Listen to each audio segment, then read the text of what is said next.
केंद्रातील सरकार हे पळपुट आहे असा घणाघात ठाकरे गटाच्या मुखपत्रातून करण्यात आलाय। संसदेवर स्मोक हल्ला प्रकरणी सर्व प्रश्नांची समाधानकारक उत्तरे देणं हे सरकारचं कर्तव्य आहे। मात्र तसं न करता प्रश्न विचारणाऱ्या विरोधी खासदारांचं निलंबन करण्यात आलं। त्यामुळे मोदी सरकारच्या या हुकुमशाही कारभाराचा कडेलोट झालाय।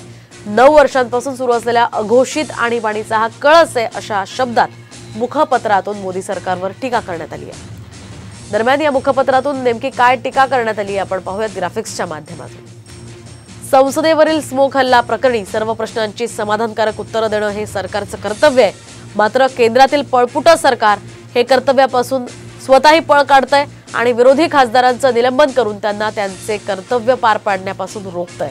मात्र त्यामुळे तुमची गेलेली अब्रू झाकली जाणार नाहीये, उलट बुडत्याचा पाय खोलात अशीच तुमची अवस्था होणार आहे असा हल्लाबोल करण्यात आलाय। शिवाय विरोधी खासदारांचं सरसकट निलंबन हा मोदी सरकारच्या हुकुमशाही कारभाराचा कडेलोट आहे।